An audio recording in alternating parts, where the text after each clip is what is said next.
예, 안녕하십니까. 오늘은 이런 교회도 교회인가? 아니면 저런 교회도 교회인가? 예를 들어서 고린도 교회를 가지고 말씀을 전하겠습니다. 요즘 유튜브에 보면요, 교회를 비난하고 정죄하는 목사들이 많습니다. 고린도 전후서를 보면 고린도 교회는요, 은사가 풍성하고 열정적이며 그런 큰 교회였지만 여러 심각한 문제들을 안고 있었습니다. 그럼에도 불구하고 사도 바울은요, 교회를 비난하지 않고 정죄하지 않았어요. 회개하라, 돌이켜라, 깨달아라, 잘못된 거 버리라, 그렇게 말씀하셨지. 그렇게 교훈하셨지. 고린도 교회가 문제가 굉장히 많았습니다. 그럼에도 불구하고 사도 바울은 고린도전서 1장 1절에서 3절까지 보면요, 고린도에 있는 하나님의 교회라고 불렀어요. 그리고 그 교회는 곧 그리스도 예수 안에서 거룩해지고 성도라 부르심을 받은 자들의 모임이라고 했습니다. 한 걸음 더 나가서 바울은요, 이 고린도 교회를 축복했습니다. 하나님 우리 아버지와 주 예수 그리스도로부터 은혜와 평강이 있기를 원하노라. 그렇잖아요. 자, 여러분들, 교회를 그렇게 비난하고 막 정죄하는 사람들 목적이 뭐예요? 유튜브 조회수를 많이 올리기 위한 겁니까? 구독자를 많이 확보하기 위한 것입니까? 아니면 자신의 명예와 부를 위한 것입니까? 교회 안의 문제는 교회 안에서 얘기가 되고 또 회개하고 개선하고 개혁하고 고쳐가야죠. 매스컴을 통해서 이 인터넷을 통해서 다 까발려버리면 하나님의 영광이 가려지게 됩니다. 전도의 문이 막혀버려요. 건전한 교회들도 도매금으로 욕을 먹게 됩니다. 저는 그렇게 생각합니다. 이단이 아닌 이상 건전한 교회들을 비난하고 정죄하면 안 된다. 비록 분쟁과 분란과 다툼이 있는 교회라도 고린도 교회를 보십시오. 하나님의 교회라고 성경이 말씀하고 있잖아요. 여기는 정죄하지 말고 비난하지 말고 오히려 그 교회를 위해서 기도해주고 그런 교회를 불쌍히 여기고 그런 교회를 도울 수 있으면 도와줘야죠. 자, 여러분들, 오늘 우리가 이 교훈 받아야 됩니다. 교훈 받아야 됩니다. 교회 안에 있는 문제를 다 끄집어내가지고 바깥에 나와가지고 폭로를 해버리고 매스컴을 통해서 매스미디어를 통해서 폭로를 해버리면 그러면 폭로하는 당신은 얼마나 거룩하냐, 당신은 얼마나 온전하고 얼마나 당신은 바른 사람이냐, 자신을 보라 이거지. 여러분, 자, 여러분들, 성경에도 그렇게 말씀하고 있지 않습니까? 형제의 눈에 있는 티끌을 보기 전에 네 눈에 있는 들보를 보라 그랬어요. 왜 이렇게 여러분 목사라는 사람들이 유튜브 이런 데 영상을 통해서 말이죠, 교회를 그렇게 비난하는지 모르겠어요.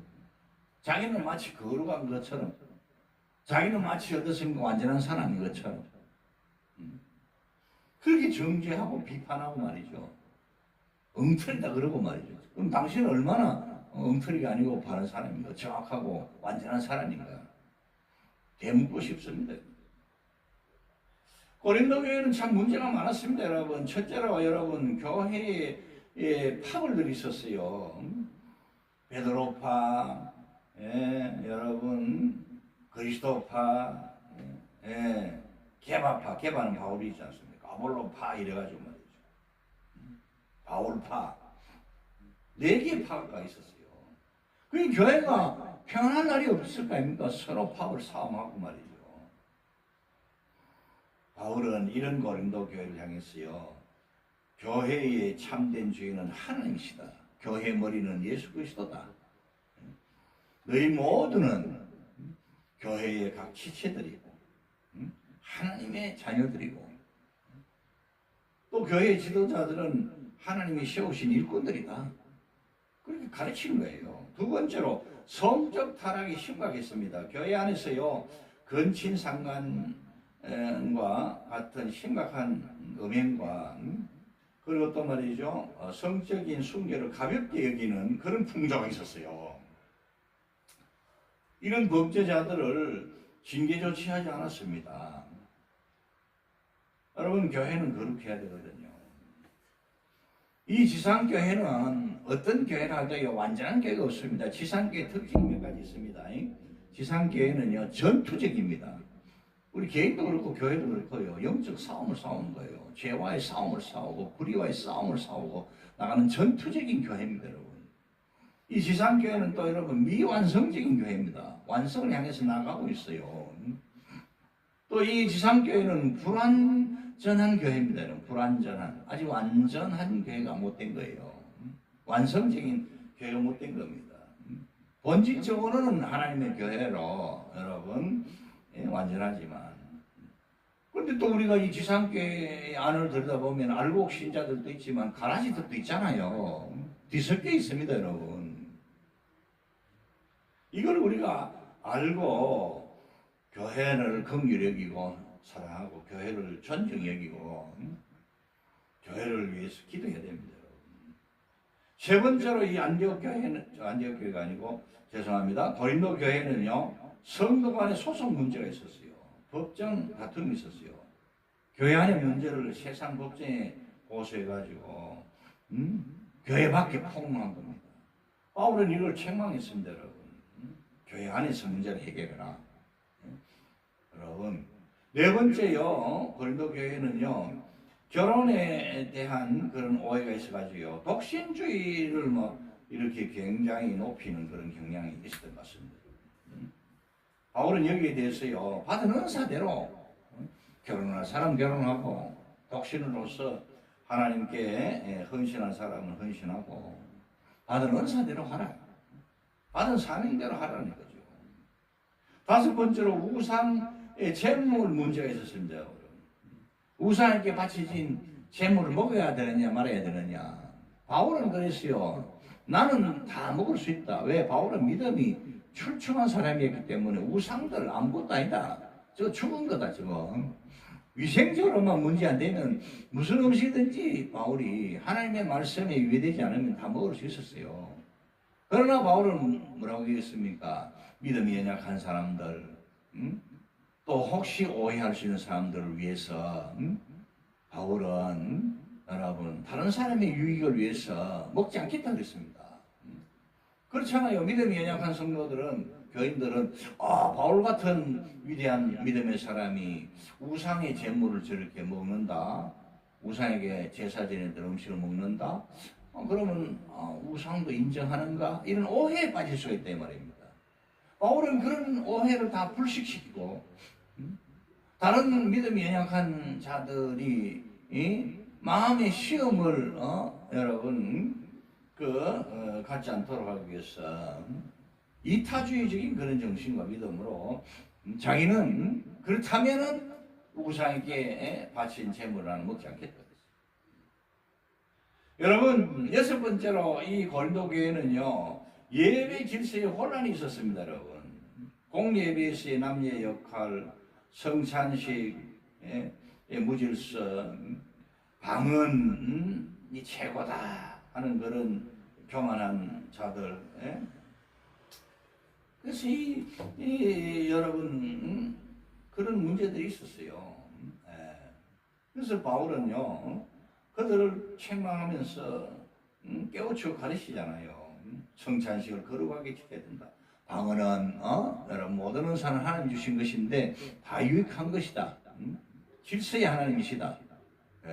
그래서 바울은 여러분 고린도전서 12장에 8가지 은사를 순서대로 그렇게 딱 기록했잖아요.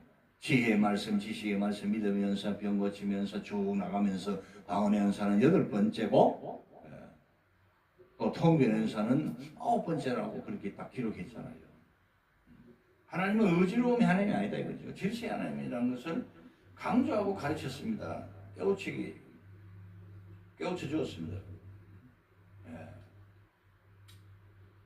자, 여러분, 그러면서 바울은 뭐라고 했어요? 모든 은사들 중에 최고의 은사는 사랑의 은사다. 그 사랑은 에로스도 아니고 스토르게도 아니고 휠리아도 아니고 아가페 사랑이다. 예? 그러니까 고린도 교회가 문제가 많다고 해서 사도 바울이 여러분 고린도 교회를 정죄하고 너희는 교회도 아니다 이렇게 여러분 판단해버린 게 아니잖아요. 하나님의 교회다 그랬어요. 예수 그리스도 안에서 구속함을 받은 성도들의 공동체라 그랬습니다. 그리고 축복했습니다. 하나님과 주 예수 그리스도의 은혜와 평강이 있기를 원한다. 축복했어요. 그리고는 바울은 어떻습니까? 잘못된 것은 지적하고 고쳐 나갔습니다. 교회 안에서. 왜 세상적으로 여러분 까발려 가지고 교회를 여러분 도매금으로 욕먹게 하고 전도의 문을 막고 여러분 하나님의 영광을 가로막습니까? 회개해야 됩니다. 당신이 회개해야 돼요. 그렇게 말하는 당신은 완전한 사람이요? 당신은 부족한 사람이 없는 사람이요? 당신은 의미 없는 사람이요? 당신의 실수가 없어요? 당신은 죄가 없어요? 회개하세요. 회개할 자는 바로 당신이요. 그리고 이 부활 문제에 대해서도요, 여러분, 부활을 부인하거나 의심하는 자들이 있었을 때에 사도 바울은 고린도전서 15장을 이제 우리가 부활장이라 그러잖아요. 예수 그리스도의 확실한 부활과 그리스도 안에서 장차 일어날 성도들의 부활과 그리스도 재림 때에 호련히 변화될 그 때에 미래에 살아있을 성도들의 변화 누구는 부활에 대해서요 상세하게 설명을 했습니다. 여러분. 믿음에 확고하라 그랬습니다. 흔들리지 말고 견고하라 그랬습니다. 주신 사명 잘 감당하라고 바울은 권면했습니다. 그리고 바울은 어떻습니까? 자기 자신의 사도권에 대해서도 비난하는 교인들이 있었지만은 여러분 거기에 맞서서 말이죠 싸우지 않고요. 그는 믿음으로써 하나님의 계시의 말씀에 의존해서 하나님의 뜻을 따라 그리스도 예수의 사도로 부르심을 받은 바울이라고 자기를 확고하게 소개하고요. 확신에 찼습니다, 여러분. 네? 오늘 우리 이걸 꼭 기억해야 됩니다, 여러분. 교회 지상교회들은 문제가 많습니다, 여러분. 아직도 여러분 불완전한 교회입니다, 여러분. 아직도 미완성적인 교회입니다, 여러분. 지금도 여러분 영적으로 싸우고 영적으로 투쟁하는 교회입니다, 여러분. 그래서 우리는 개인적으로도 그렇고 교회적으로도 그렇고 하나님의 말씀으로 하나님의 전신갑주로 무장하여 악한 세력과 대항하며 영적 싸움을 선한 싸움을 싸우면서 나가야 됩니다. 교회를 함부로 정죄하지 마세요. 이단이 아닌 이상 또 이단을 또 함부로 이단이라고 정죄하면 안 됩니다. 이단을 막 정죄하는 사람들이 있는데 그렇게 하면 안 되죠. 자, 여러분 오늘 여기까지 말씀을